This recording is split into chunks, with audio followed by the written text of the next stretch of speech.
Hello, it's me. Hi, guys. Happy Saturday, happy weekend.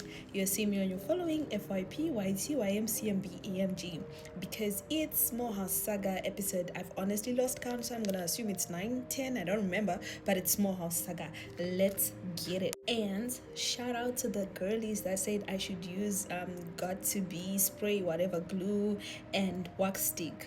Yeah, the realest MVPs. Y'all see this? Anyway, don't forget to subscribe to my YouTube channel, Tanata Maramira. I would definitely appreciate that. Let's get started. Small Saga episode 9. I think I have reached that point where I now want to use some names. For example, Nela. Nasi munwedwa nasi tichamti Nela. So hanzi nanela tani ndaitongokuruzawo zvangu ndichitongonakidzwawo nelife chichichi, so angari town, and then panonzi payapa padhuze nepaeast gate somewhere there hanzi pane zvandaitoitawo ndatomirawo friend yangu, and then pane jagwa rakasvika rikati sistran muri kuendepi, hanzi ndikati no pane munhu wandakamirira chichichi, then mafesi aibva ati but pamuri hapa si safe, regai tiite sei, pindai mota mumirire munhu wenyu, then kana munhu wenyu wamakamirira iyeye asvika then tozoita sei, tozoenda zvedu tokusiyai tichiziva kuti muri safe. Inini wose munhu anga atapiririwo nevanhu vanga vari mumota. By the way, hanzi yanga iri bhima X3 yered, right?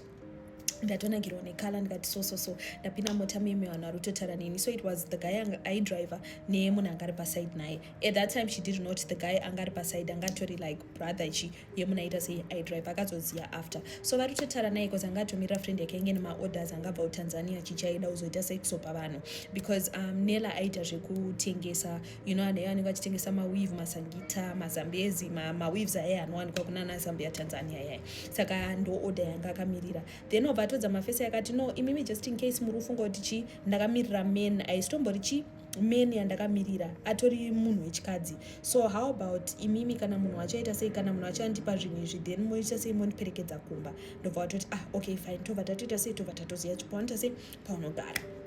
ndobva atoti okay fine, friend yangu bva yauya ndobva yatondipa zvinhu zvezveva, ndatoti thanks chomi chichiva ndatenda nana boys obva ndonondisiya kumba. So the guy aidriver ndobva atoti isa number yako chi, put my number in your phone, you know, ndobva atoti put my number in your phone and also put your phone in my number, you know, whatever. Ndobva exchange my digits basically. Exchange my digits paya manheru, this guy bva atoti honestly like you're so cute, you have cute energy, I like you, chichichi, we should do this sometime, me and you on a personal level. And by the way, that guy was my brother, so I'm literally always with my brother, so you know, from time to time you'll be seeing him. So ndatofarotichi matowirirana as well, because you know munhu masekos mandri. Then ndobva okay fine, you know, with time warutotara. So they went on their first date. Hanzi tenda ku first date kwedu kutotara nyaya chichichi, and then it just so happened his phone kept ringing and ringing. But I'm phone yake ingoramba ichiringa at that time. It's like, you know what, I need to tell you something. So I am married and this is my wife who's calling, but the thing is I'm low-key done with this marriage thing, but I can't just leave because tinevana tese my wife literally just had twins. I think akatanzi maswa takasangana matwins ayanga ari ku 3 months, anga achitori madiki, like they were not even ku 6 months at that time. So so what do you want with me? Shkanzi, I want to enjoy life with you, I need you to be my peace. Shkanzi, so in short she's saying you want me to be your side dish, your small chop. I don't want you to be my what? My small chop. Shkanzi, I just want you to be my peace. Ko vanotaura kazvakawanda ndobva ngoti okay. And you know, semunhu anganakirwa nemen vanongoti you know what, it's fine, ngatingotamba chi ngoma irorira. So anyway, ndobva ndatopindawo ndichitoziva the terms of the relationship. This man always said never ever call me, and if I call you usadaire, like zvezve kuti unoti hello ramba wakanyarara. Those were the rules. So the rules were you do not call me, never call me. I don't care how urgent whatever you think you want to tell me is, excuse me, but never ever call me. Rule number 2, when I call you, when you pick up, you don't say hello, you keep quiet until you hear my side of the voice kuti ndindatawura. And 3, you should never ever post me, post my car, post my hand, post my watch, post nothing related to me.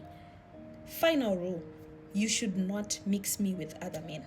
As long as you say you are my girl, you are going to be my girl uriwega, and I'm going to be your man ndiri ndega. Zvemukadzi ari kumba siyanai nazvo. Ndobva ndangoti, you know what, it's fine. takati varuma vatinovata nani? Exactly, Big Mike. So those were Big Mike's terms and conditions, and they said violate any one of these, we are done. Sifedile, siqedile. I hope I said it right. Anyway, tutodana pepe na Big Mike, things are making sense. Before I knew it, this guy akutonditengera phone, akanditengera iPhone yaidira ipapo. Mind you, the story in the year 2023, so that was a 14 Pro Max, right? Ndatotengerwa 14 Pro Max yangu zvino. Before I knew it, takutombopota tichimboendawo kutuma nice places, kutuma hotera, kutuma lodge, not hotel, sorry, my guest house nema lodge. Ndokwaipota vachiendawo vachisangana vomboitawo kana one night vese, but zvazvisiri that common zvekuti tinotospenda usiku hwese tese, tingatospenda zvekuti maybe kusvika kuma 1 AM and then munodzokera kumba, that type of thing. It was very rare for him kuti atorara the whole night chichichi, so hanzi pepe na Big Mike zviri kufaya. So me and the brother tatakutowirirana, and the reason me and the brother had to nyatsowirirana was because I was a small chop. So as a small chop, I had to wirirana nebrother just in case vanhu vakasvika tiri tese anongoti ibheberechi rebrother yangu. So brother was front ji pamadhiri echi ablaz. So mningina wa Big Mike tichamuti tomutani Tinashe. So Tinashe angaruyo ya frontman wekuti pese pavanosangana chichi anenge atora around kuzongoitira pakangoita munhu anoziva Big Mike anobva ngoti ndinineza vachichichi, that type of thing, because Tinashe was unmarried handiti. So zvakazoitika manje ndezvekuti pane mumwe musi ari kuti hanzi there was this other time nditori mutown ndobva ndasangana naBig Mike vane mukadzi wavo. So ndakaita zvinhu zvekuti zvezvoti unovhunduka kuti munhu ndamuziya kauya, hanzi bva ndaona Big Mike. Saka Big Mike vanga wandionawo, and ndobva vaita zvezvekuti ndeipi Nela, and then Nela wabva ngoita zvoti Big Mike murisei chichichi zvikanzi toziviranawo basa chichichi. Kadzi waBig Mike vatoti kashoma kuti ndione chi vanhu anoshanda basa kawani kubasa kwaBig Mike, very nice to meet you chichichi. Ndobva mukadzi wabva vatoti you know what, he has a birthday. Hanzi Big Mike was turning 48 at that time, muna 2024 he was turning 48. Then ndobva ndatonzvonzvo uzoya kubirthday ravo, because like vakazvarwa mazuva eChristmas, and then danzi uzoya kubirthday kwaBig Mike. But ndathoti serious, okay, ndichazodzawo ngekubasa chichi, that type of thing. Shanti alright, it was your birthday. Then ndobva ndatongoti you know what, ndakutongofanira sei kuendawo birthday. Aenda kubirthday kwake yakaenda newe brother yani ya Big Mike Tinashe. Aenda naTinashe pepe, Tinashe ndiye anga ari frontman chichichichi. So hanzi mukadzi waBig Mike vatoti Big Mike munhu akaita sei kubasa zvikanzi no vanokuda isingaiti, vanogara vachitaura about you and the kids and the twins, is so happy, that type of thing. Unongoziva vakadzika vanenge vachingotsvakawo info kavachingoti chimondedzetu anenge achiti chi, that type of thing. So hanzi mukadzi waBig Mike vandatoona kuti munhu uyu zvaatori munhu ari right. So the thing about mukadzi waBig Mike hanzi angari munhu yewe kuti aitonditi before I had my twins, because angani vana 4, before I had these twins ndine ava 2, my life was manageable. I used to do my wig chichi, and I'm seeing kuti wewe like unoshandisa mawig akanaka, can you please hook me up nechi munhu anokubatsira, like nokumbiro contacts chichichi, and can you be like my personal stylist, you get trezvoti you can help me kuti ndochuza hembe yakaita sei chichichi. I just need someone wechidiki like you anoita sei anondipinzawo mugame rere kuti ndakudzoka kamugame ndandambobuda neinjari pandera sei ndadzoka. And she was like no, ndiri munhu ari busy. Zvikanzi no, like just here and there, it's not like unenge uchindiitira zvinhu izvozvo every time. And then she was like, you know what, I had no option, and I just had to say okay fine, Twitter did that. So ndobva patombopera nguva, ndobva tozongoti alright vapanana manamba pepe chichichi. So anotara manje Nela kuti there was a time so yatataenda kulecturero naBig Mike nebrother yavo chichichi. Ndobva ndatora pic, so ndaposta pic yaya. Anga akangana kuti chi mukadzi waBig Mike ane namba yake, saka akangoposta zvezvo tinoposta karoko uri padashboard chichichichichi. So mukadzi waBig Mike hanzi ndakazodzwa naBig Mike manje zvichinzi musi woyo Big Mike musi wakasvika kumba akabvunza kuti wanga uripi, chikanzi ndambobuda chichi, chikanzi no ndatozorememba kuti wanga uri kubasa, sorry nandakuda kutoita imo. Ndazozvifunga kuti chi Nela anga atoisa pastatus zvezvo kuti ndatoona kuti hatori mumota mako, pandatozvifunga ndikati ozviya munoshanda meso basa. Did Big Mike not get mad? Hanzi Big Mike wakati chichi wada unditira, did I not tell you kuti kungo ningirina ungo violate one of these rules, we are done. Hanzi Big Mike vakasvika mangwana acho vakangondifanira vakanti baby buda panze. Hanzi ndichipinda mota mo ndakadzipwa kuda izvonzo unoita sei uda undipunzira musha wangu chichi. Zvikanzi but mama akati hamuchamudi. Zvikanzi iwe siyana nazvo izvozvo chichichichi. Hanzi ndakapinzwa busy naBig Mike, and he said ukazviita futi ndiri handisi kumboita zvemajokes. So from there Big Mike ndobva vatomudza kuti nditachi nhamba yemukadzi wangu munotaura but like usasave nhamba yake just in case you do something sloppy like this chichichichichi. Now what happened was hanzi zvakandibhora tisingaite zvandakaitwa nabig Mike. So Big Mike I think wangaudza tinasho bva tozofona kati gulezi ko chichaitika chichi ndafonwa nablazi kuti so hanzi paya ndataura natinashe bva tondikonsola kati sorry gulezi munoziva opposition yaari mukoma wangu chichichichichi. And before I knew it, me and Tinashe started having relations. So takuita marelations takutopota chidaidzwa kumba kwabig Mike ndichinzi chii bhebi ratinashe plus work colleague yani yabig Mike anzi zvaiva bhoa, but ivo Big Mike vaingofunga kuti it's just a front yekuitira kuti vasvike like kumba kwavo kuitira mukadzi wavo. Ivo vaisatoziva toti chi vanhu zveshowa rutodanana chichichi. Saka hanzi there's this other time yatati natinashe tiri koko tichitekenyedzana chichi Big Mike pazvava bhoa ndobva vanotora pasi ndobva vati hey, how can you do that in my presence chichichichichichi. Hanzi but ndobva vatondipopotera zvimwe zvezve, but mwana womusikana hanzi akaona kuti pane zvikuitika, but akangoti you know what, maybe aringogaira or something, but akatozvina toti mwana musikana wabig Mike atoona toti something is going on panapa. So time has passed by. Tinashe batanga kuudza Nela kuti chi ndokumbura kuti uramba nenani nabig Mike. Hanzi ndikati handikwanise because anotondifanira lifestyle and iwewe zvaunoziva kuti chi mukoma wako ane mari, I can't just leave him just like that. Tinashe bvangoita zvezvo ngoti okay, no worries. So hanzi Tinashe every time achimoti siyana nabig Mike, but in manje inda kunakirwa navo vese andisokwanisa vasiya Big Mike avasuziva kuti ina Tinashe pane zvatikuita. Tinashe wacho aringofunga kuti ina Big Mike tiringotaura tichaite like something intimate, you know, zviye zvekudaro. So she was in a shower at that point, let's just put it that way. Now what happened was hanzi pane musi wandakamboenda out na Big Mike. Aenda out na Big Mike, then Big Mike ndobva vatanga kuti mazuva ano Tinashe haasi kubatika, anenge arikuita zvemabhebhe ameno kamubhebhe karodani nako haasi kundiwanira time chichichichi, kuti ndichimudza kuti ndine bhebhe rikutaurwa handisokwanisa. Saka hanzi ndobva Big Mike obva watrya like kufonera Tinashe anga asiri kudaira. Hanzi ndobva ndatisira Tinashe message ndikati Tinashe tosei daira brother iwe rufona iri uramba ichingoti hausobatika chichichi, zvanzi hana time yacho chichichi. So Tinashe hanzi ndobva ndatomudza ndikati manje ndakumudza kuti chi uri tiri kuita so zvikanzi aiwa usamudzi. So hanzi pepe ndikunetsana naTinashe ticha back and forth, then ndobva Big Mike obva wadongorera mufoni mangu zvanzi hasi Tinashe ingamutoita kunge muri kutochata, you know zverunotoona kuti convoy rutoitika in real time, sei asi urondidaira. Zvanzi ndo zvanditomudza kuti adaire foni. Saka hanzi Big Mike vakatora foni ndobva kuti ive ndipe foni yangu zviye zvekuti I bought it so it's mine. Ndopa vari kuona tinotombosenderana manoodles chichichichichi. Hanzi Big Mike ndobva vandidhonza musoro like mabraids. Ndakakudza kuti chi you are mine and mine alone, ndakuwana usina munhu saka uroramba usina munhu. Hanzi vagondidhonza musoro vagopukanya foni iya how could you do that chichichichichi. Isusu manje chi ndobva vazongonondisiya kumba, but zvezvo kuti handisisina foni, handisisina communication nevanhu chichichi. Apa ndaneta ndadzurwa mabraids, hanzi ndakadzurwa 1 zvimwe zvezvi zvekuti unongoziva zvongochopura musoro. Apa hanzi when I tell you kuti zvinhu zvakaitika tiri kuchitungwiza, hanzi tatiri kuchitungwiza takatochila chichi. Ndobva wanditira izvozvo tore like pakapa kepabha wapatatiri. Hanzi vanhu vagotanga kuseka chichi pandazonosiyiwa kumba. Saka hanzi ndatomboita 2-3 days ndisingataure naTinashe cause handisina foni. Pandazotsvaga mari ndikati rega ndinoita zvaunogadzirisa chi ndinogadzirisa foni.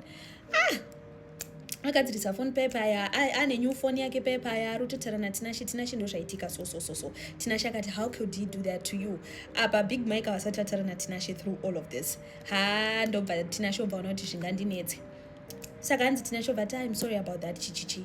Ini naTinashe tatane relationship iyo ndomusendera location. So hanzi pane musi wandakaenda out na Big Mike ndobva taenda kwavakaenda, pane kulodge kwavakaenda muHarare imomo.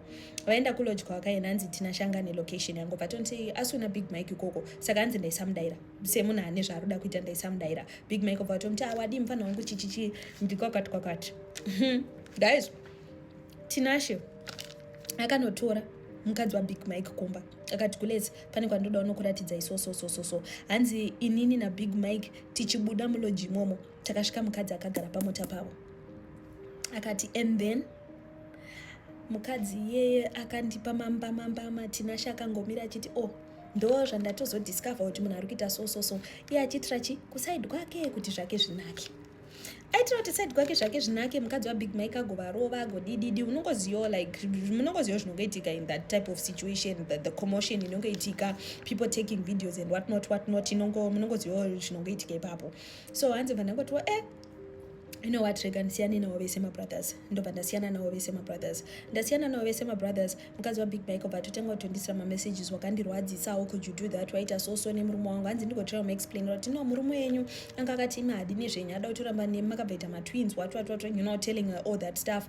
And then eventually mukadzi wabig mike hanzi akatoita zvezve kuti you know what, you're not the first woman adaro, and I really need to talk to you. Saka hanzi ndichingova doja but you know I need to talk to you in person. So hanzi ndaenda kunotaura nemukadzi wabig mike in person. Ndobva atoti you know what, it's very unfortunate kuti this is what happened, but ndaitokufarira and you know I understand murume wangu ane mari, munenge muchida kuchengetwa, kune nzara kunzoko chichichichi, but there's something that you need to know.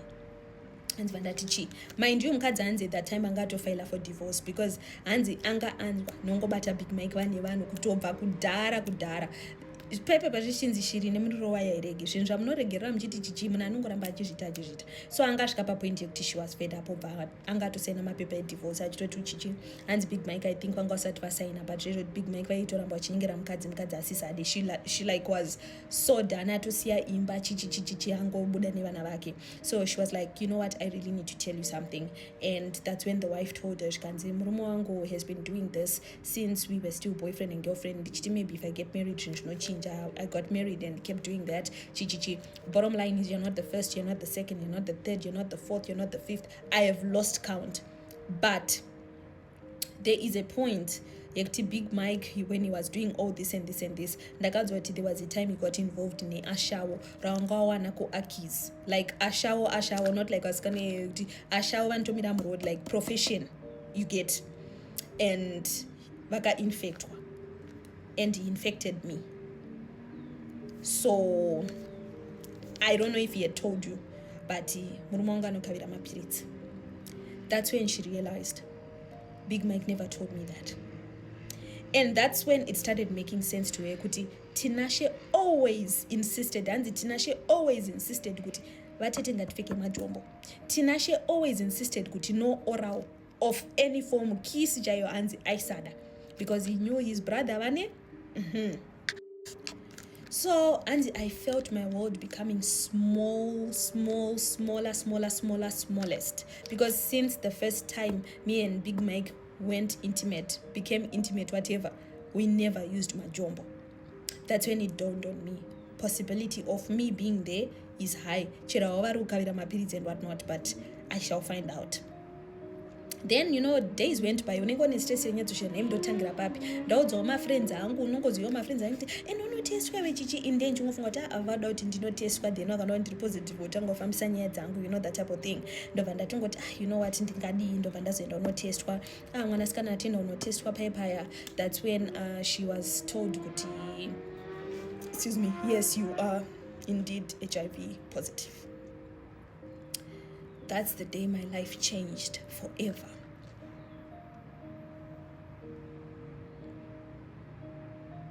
Unfortunately.